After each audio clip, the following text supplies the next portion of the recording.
Hi welcome to Parnika maths AP inter maths మా 13 chapter statistics. Last వీడియోలో exercise 13C complete అయిపోయింది కదా.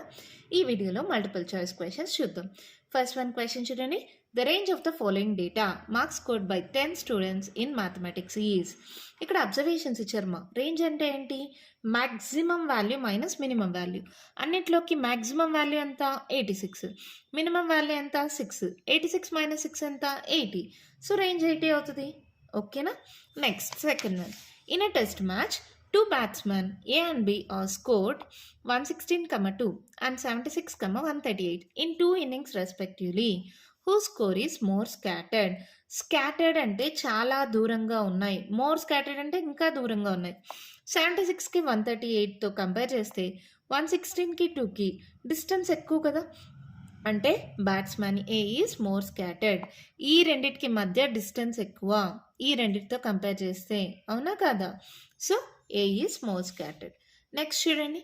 1/n sigma FI into modulus of XI minus X bar. ఇది దేనికి formula? Mean deviation కదా. Direct formula దేనికి అని అడిగారు అంతే. Mean deviation about the mean. ఒకవేళ అడిగితే X బార్ ఉంటే అబౌట్ ద మీన్, అదే M ఉంటే అబౌట్ ద మీడియన్. అవునా. నెక్స్ట్ చూడండి. Which of the following formula is used to measure mean deviation for group data about the median. ఇందాకే చెప్పాను, ఇదే ఫార్ములాలో X బార్ బదులుగా M పెట్టామంటే అది mean deviation about the median అయిపోతుంది. 1/n sigma FI into modulus of XI minus M. ఓకేనా. Next standard deviation of A discrete frequency distribution.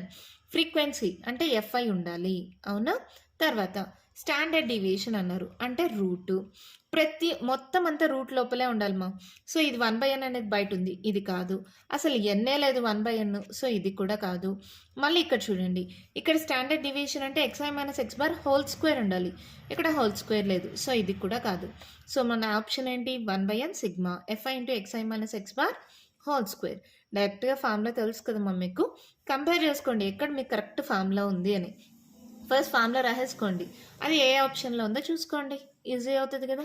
Next sixth one question చూడండి. If each observation is multiplied by a constant K, the variance of the resulting observation becomes dash times of the original variance. ఒకటి చెప్తా గుర్తుపెట్టుకోండి. ఎప్పుడైనా సరే K లేకపోతే ఏ దేంతో అయినా multiply అవుతుంటే అప్పుడు మీన్ అనేది ఇప్పుడు ఏతోనే, ఇప్పుడు ఇది X బార్ అనుకుందామా, మీన్ ఒకవేళ ఏతో మల్టిప్లై అవుతుంటే ఏ X బార్ అవుతుంది, అదేనా. ఒకవేళ వేరియన్స్ అయితే ఏమవుతుంది? ఆల్రెడీ మనం ప్రాబ్లం చేసాం, ఏ స్క్వేర్ సిగ్మా స్క్వేర్ అవుతుంది, అవునా కాదా. ఎక్కడ?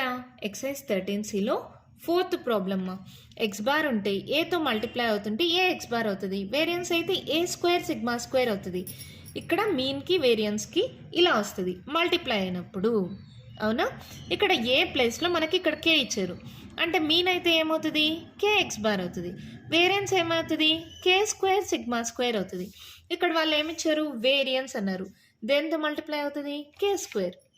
ఓకేనా. ఇది డైరెక్ట్గా మీరు ఫార్ములా లాగైనా గుర్తుపెట్టుకోండి. ఏదైనా నంబర్తో మల్టిప్లై అవుతుంటే KA అనే కాదు, ఇప్పుడు 3 అని ఇచ్చారనుకో, మీన్ అయితే ఏమవుతుంది? 3X బార్ అవుతుంది. అదే వేరియన్స్ ఏమవుతుంది? 3 స్క్వేర్ ఇంటూ సిగ్మా స్క్వేర్ అంటే 9 ఇంటూ సిగ్మా స్క్వేర్ అవుతుంది. ఓకేనా. ఇది అలాగే గుర్తుపెట్టుకోండి, ఈజీగా ఉంటుంది. మళ్ళీ ప్రాబ్లం అంతా సాల్వ్ చేయాలంటే టైం టేకింగ్. ఓకేనా. నెక్స్ట్ చూడండి. నెక్స్ట్ 7th వన్ క్వశ్చన్ చూడండి మా. Variance of 20 observations is 5. If each observation is added by 3, then the new variance of resulting observation is.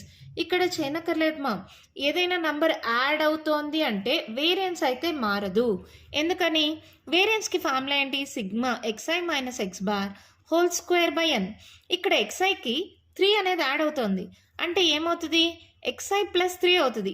YI equal, ఇక్కడ న్యూ వేరియన్స్ అంటే sigma YI minus Y bar whole square by N అనుకుందాం. YI అంటే XI plus 3 minus Y bar అంటే ఇక్కడ ఏమవుతుంది? X bar minus 3 whole square by N. Minus of X bar plus 3 మా, మైనస్తో multiply అయితే plus అయిపోతుంది. Sorry, ప్లస్తో మైనస్తో multiply అయితే minus అయిపోతుంది. సో +3 - 3 క్యాన్సిల్ అయిపోతుంది. Sigma XI minus X bar whole square by N. అంటే ఏదైనా నంబర్ యాడ్ అవుతుంటే వేరియన్స్ అనేది మారదు. ఇక్కడ 20 అబ్జర్వేషన్స్కి 5 కాబట్టి మనకు 5 వస్తుంది. ఓకేనా. Next mean of the squares of the deviation. Squares of the deviation అంటమా దేంట్లో వస్తుంది? వేరియన్స్లోనే కదా. ఫార్ములాలో స్క్వేర్స్ ఎక్కడ వస్తాయమ్మా? వేరియన్స్కే కదా. రూట్ వస్తే మళ్ళీ standard deviation. Squares of the deviation అంటే వేరియన్స్. అవునా. Next mean deviation sigma. రెండు చూడండి. మీన్ డీవియేషన్ అంటే అన్గ్రూప్డ్ డేటా తీసుకుందాం. Modulus of xi minus x bar by N.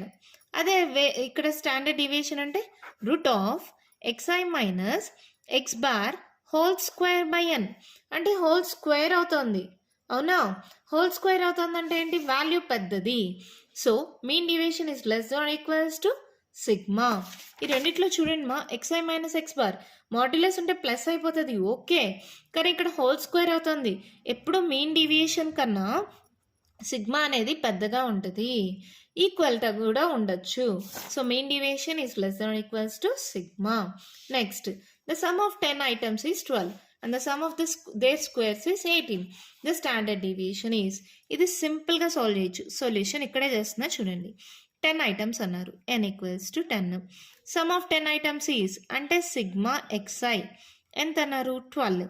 And the sum of their squares అంటే సిగ్మా xi స్క్వేర్ ఎంత అన్నారు? 18 అన్నారు. స్టాండర్డ్ డీవియేషన్ కనుక్కోమన్నారు. నేను ఫస్ట్ వేరియన్స్ కనుక్కుంటా. సిగ్మా స్క్వేర్ ఏంటి formula? Sigma xi square by N minus x bar whole square. అవునా కాదా? అంటే sigma xi square by N minus x bar అంటే sigma xi by N whole square. ఇలా రాసుకోవచ్చా? రాసుకోవచ్చు. ఇక్కడ సిగ్మా xi స్క్వేర్ ఎంత?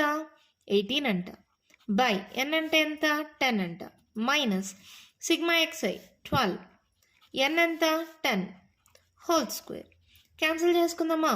2తో చేయండి. 2 5 10, 2 6 12. ఇక్కడ క్యాన్సిల్ చేయొచ్చు. 2 9 18, 2 5 అంటే sigma square equals to 9/5 minus 6 6 36, 5 square 25. ఓకేనా. ఈ రెండింటికి ఎల్సిఎం తీసుకోండి. 25. సో ఏమవుతుంది? 9/5 ఇంటూ 25. 5 5s 9 5s 45 మైనస్ 36 అలాగే వస్తుంది. 45లో 36 సబ్ట్రాక్ట్ చేయండి. 15లో 6 మైనస్ చేస్తే 5 6 7 8 9 క్యారీని ఇచ్చేసింటాం. ఇంతే. 9/25. ఇదేంటిది? Sigma square. ఇప్పుడు నాకు ఏం కావాలి? స్టాండర్డ్ డీవియేషన్ అంటే sigma equals to root of 9/25. అంటే ఏమవుతుంది? 3 square 9, 5 square 25, 3/5. A option? Second option is our answer. ఓకేనా. దీంతో మల్టిపుల్ చాయిస్ క్వశ్చన్స్ కంప్లీట్ అయిపోయాయి. అదే కాదు 13 చాప్టర్ స్టాటిస్టిక్స్ కూడా కంప్లీట్ అయిపోయింది. నెక్స్ట్ వీడియోలో కొత్త చాప్టర్ స్టార్ట్ చేద్దాం. ఈ వీడియోలో నేను చెప్పిన దాంట్లో ఇంకా మీకు ఏమైనా డౌట్స్ ఉంటే కామెంట్ బాక్స్లో అడగండి. మీకు కానీ వీడియో నచ్చినట్టయితే లైక్ చేయండి, షేర్ చేయండి, నా ఛానల్ని సబ్స్క్రైబ్ చేసుకోండి. Thank you.